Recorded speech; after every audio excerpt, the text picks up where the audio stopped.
భారత్ రిజిస్ట్రేషన్కు అనర్హులైన వారు అక్రమాలకు పాల్పడడంపై రవాణా శాఖ చర్యలు చేపట్టింది. విశాఖలో పలువురి వాహన డీలర్లపై కఠిన చర్యలు తీసుకుంది. సుమారు 4 కోట్ల రూపాయల జరిమానాలను విధించింది.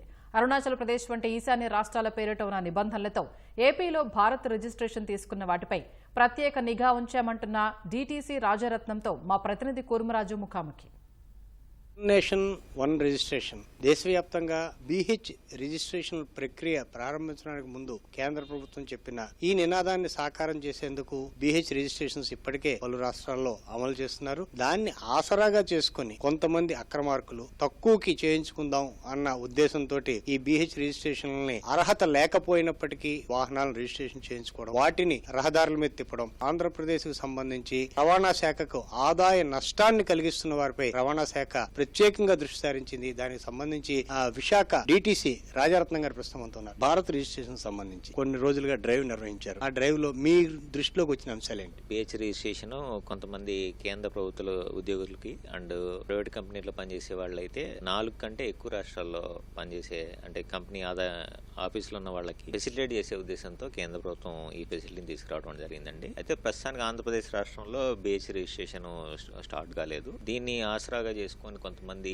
అర్హత లేకున్న అరుణాచల్ ప్రదేశ్ రాష్ట్రంలో టీఆర్స్ ఫేక్ అడ్రస్లతో చేయించుకోవడం, అక్కడ రిజిస్ట్రేషన్ కూడా కంప్లీట్ చేయించుకొని రాష్ట్ర ఆదాయానికి గణనీయంగా దెబ్బ కొట్టడం జరిగింది. దీనిలో కొంతమంది డీలర్ల పాత్ర కూడా ఉంది. వాళ్ళని కూడా గుర్తించి వాళ్ళకు కూడా నోటీసులు జారీ చేయడం జరిగింది. 16 మంది డీలర్ల ఆదరేషన్ కూడా సస్పెన్షన్ చేయడం జరిగింది. కొంతమంది మీద ఇంకా సస్పెన్షన్ ఉంది. ఇంకా లీగల్ యాక్షన్ కూడా కంటిన్యూ చేయడం జరుగుతుంది. 178 కేసులు నమోదు చేసి వారి దగ్గర నుంచి 3,58,00,000 ట్యాక్స్ అండ్ 36 లక్షలు జరిమానా, సుమారుగా 4 కోట్ల వరకు ఇప్పటి వరకే కలెక్ట్ చేయడం జరిగింది. అదే బీహెచ్ రిజిస్ట్రేషన్ లో ట్యాక్స్ కట్టని వాళ్ళు కూడా ఉన్నారు. వాళ్ళ మీద కూడా చట్టపరమైన చర్యలు తీసుకోవడం జరుగుతుంది. 2 సంవత్సరాలకి రిజిస్ట్రేషన్ ఛార్జెస్ మనం తీసుకుంటా ఉంటున్నారు. అలాగే 2 సంవత్సరాలకే ట్యాక్స్ కడతారండి. మన సిస్టమ్ లైఫ్ ట్యాక్స్. ఈ లైఫ్ ట్యాక్స్ కి దీనికి ఎంత వేరియేషన్ వస్తుంది? సపోజ్ వాడు 2 సంవత్సరాలకే తీసుకున్నాడు, మళ్ళీ 2 సంవత్సరాలకి ఎక్స్టెండ్ చేసుకున్నాడు, అలాగైతే వాడికి ఎక్కువ అవుతుంది కదా. మనకి లైఫ్ ట్యాక్స్ వచ్చి 12 years కి మన దగ్గర కలెక్ట్ చేయడం జరుగుతుంది. వేరే దీనిలో 2 years కే కాబట్టి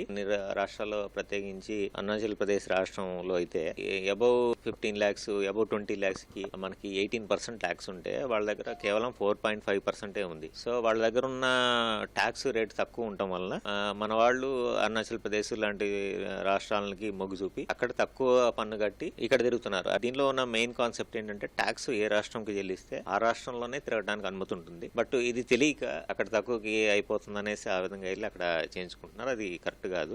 ఓన్ ప్లేట్ మీద అలాగే టూరిస్టులు, ఓన్ వెహికల్స్ లో వెళ్లే టూరిస్టులు, వాళ్ళకి ఇది ఎంత వరకు ఉపయోగంగా ఉంటుంది? అంటే ఈ బీహెచ్ రిజిస్ట్రేషన్ లేకపోతే వాళ్ళ సొంత రాష్ట్రంలో రిజిస్ట్రేషన్ అయితే పర్వాలేదా? ఎట్టి పరిస్థితుల్లో కూడా లోకల్ స్టేట్ సిరీస్ లో తీసుకుంటాయని వాళ్ళకి లాభము. ఈ విధంగా తీసుకునే ట్యాక్స్ కూడా రేటు ఎక్కువగా ఉంటుంది. అండ్ వాళ్ళు మర్చిపోతే పెనాల్టీ కూడా పడుతూ ఉంటది. కాబట్టి మన స్టేట్ పాలసీ లైఫ్ ట్యాక్స్ కట్టడం కాబట్టి మన స్టేట్ లో ఉండేవాళ్ళు, మన స్టేట్ లో ట్రాన్స్ఫరబుల్ జాబ్ లేని సెంట్రల్ గవర్నమెంట్ ఎంప్లాయీస్ అయినా కానీ లైఫ్ ట్యాక్స్ కట్టి మన స్టేట్ లో రిజిస్ట్రేషన్ చేసుకోవాలని తెలియజేస్తున్నాం. సెప్టెంబర్ 1 నుంచి మనకి కొత్త ఈ ట్రాన్స్పోర్టేషన్ యాక్ట్ రూల్స్ వచ్చాయి, రెగ్యులేషన్స్ వచ్చాయి.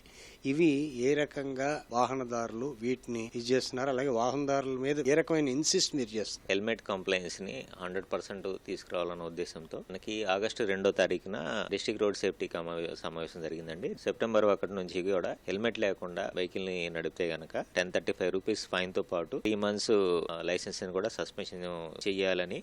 ఇప్పుడు ఈ మైనర్లు వాహనాలు ఇవ్వడం, ఈ ఎలక్ట్రికల్ వాహనాలు వచ్చిన తర్వాత దీనికి లైసెన్స్ అక్కర్లేదు, దీనికి చేయక్కర్లేదు, మైనర్లు తెప్పచ్చు అన్న భావన అయితే కొంతమందిలో ఉంది. దాన్ని మీరు ఎట్లా అడ్రస్ చేస్తారు? 25 kV కంటే తక్కువ ఉంటే రిజిస్ట్రేషన్ అవసరం లేదన్నది ఉంది. అబోవ్ ఉంటే కనుక రిజిస్ట్రేషన్ అవసరం ఉంది. 25 kV ఉన్న వాటిని రిజిస్ట్రేషన్ అవసరం లేని వాటిని ఈవెన్ మైనస్ కూడా కొంతమంది ఇస్తున్నారు.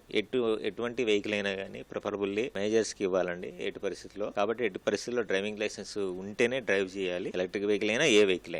ఇది రాజరత్న గారు, మనోహర్, కేవలం C Srinivasarao, Kurmaraju, ETV news, Visakhapatnam.